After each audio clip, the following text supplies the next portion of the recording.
ओम श्री लक्ष्मी नारायणाय नमः। तो भक्तों, आज इस वीडियो में पौष मास शुक्ल पक्ष की पुत्रदा एकादशी की कथा सुनाने जा रहे हैं। एकादशी व्रत में इस कथा को श्रवण करने से सुख समृद्धि ऐश्वर्य और पुत्र की प्राप्ति होती है। तो सुनाते हैं पुत्रदा एकादशी व्रत कथा। सुनिए। युधिष्ठिर ने पूछा, हे भगवान, कृपा करके यह बतलाइए कि पौष शुक्ला एकादशी का क्या नाम है, उसकी विधि क्या है और इसमें कौन से देवता की पूजा की जाती है।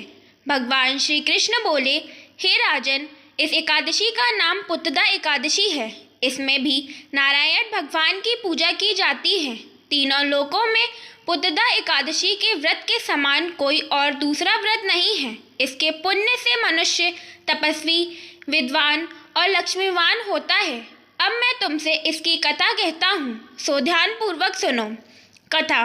भद्रावती नामक नगरी में सुकेतुमान नाम का एक राजा राज्य करता था। उसके कोई पुत्र नहीं था।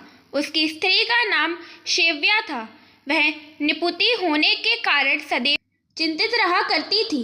राजा के पितृ भी रो रो कर पिंड लिया करते थे और सोचा करते थे कि इसके बाद हमें कौन पिंड देगा। राजा को पुत्रहीन होने के कारण भाई, बांधव, धन, हाथी, घोड़े, राज्य और मंत्री सब कुछ होने पर भी संतोष नहीं होता था। वह सदैव यही विचार करता था कि मेरे मरने के बाद मुझको कौन पिंडदान देगा। बिना पुत्र के पितरों और देवताओं का ऋण मैं कैसे चुका सकूंगा। इसलिए मुझे पुत्र की उत्पत्ति के लिए प्रयत्न करना चाहिए। राजा इसी प्रकार दिन रात चिंता में लगा रहता था। एक समय राजा ने अपने शरीर को त्याग देने का विचार किया, परंतु आत्मघात को पाप समझकर उसने ऐसा नहीं किया। एक दिन राजा ऐसा ही विचार करता हुआ अपने घोड़े पर चढ़कर वन को चल दिया और पक्षियों व वृक्षों को देखने लगा। उसने देखा कि वन में मृग, व्याघ्र, सुअर, सिंह, बंदर, सर्प आदि सब भ्रमण कर रहे हैं। हाथी अपने बच्चों और हथनियों के साथ घूम रहा है। वन के दृश्यों को देखकर राजा सोच विचार में लग गया। इसी प्रकार दोपहर बीत गई। वह सोचने लगा कि मैंने कई यज्ञ किए, ब्राह्मणों को स्वादिष्ट भोजन से तृप्त किया, फिर भी मुझको यह दुख क्यों प्राप्त हुआ। राजा प्यास के मारे अत्यंत दुखी हो गया और पानी की तलाश में इधर उधर फिरने लगा। थोड़ी दूर जाने पर राजा ने एक सरोवर देखा। उस सरोवर में कमल खिल रहे थे तथा सारस, हंस आदि विहार कर रहे थे। उस सरोवर के चारों तरफ मुनियों के आश्रम बने हुए थे। उस समय राजा के दाहिने अंग फड़कने लगे। राजा शुभ शगुन समझकर घोड़े से उतरा और मुनियों को दंडवत प्रणाम करके उनके सामने बैठ गया। राजा को देखकर मुनियों ने कहा, हे राजन, हम तुमसे अत्यंत प्रसन्न हैं, अपनी इच्छा कहो।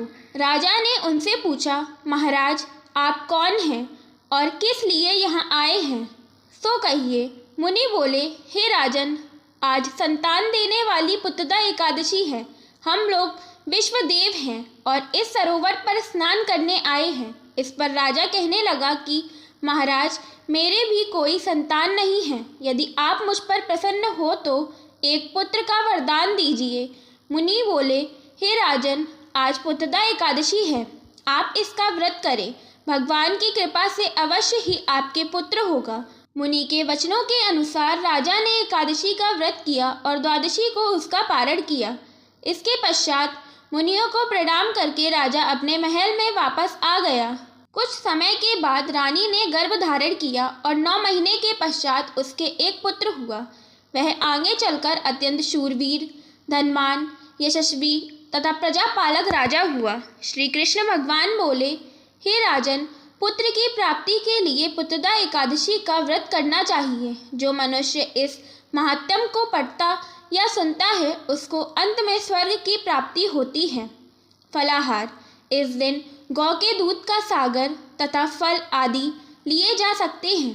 पुत्रदा एकादशी में इस कथा को जो भी मनुष्य सुनता है, उसे सुख समृद्धि और पुत्र की प्राप्ति होती है। एकादशी व्रत में इस कथा को जरूर श्रवण करना चाहिए। बोलिए लक्ष्मी नारायण की जय।